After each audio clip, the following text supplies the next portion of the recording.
Максим Богданович. Вечар на захадзе ў попеле тушыць кучу чырвоных кавалкаў вугля.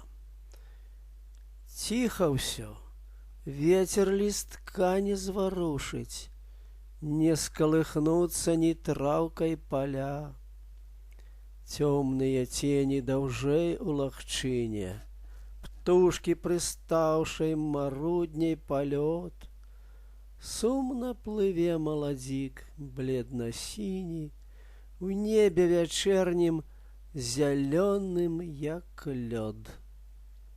Іскрацца зорак сняжынкі маркотна, збожжа пакрылася шызай расой.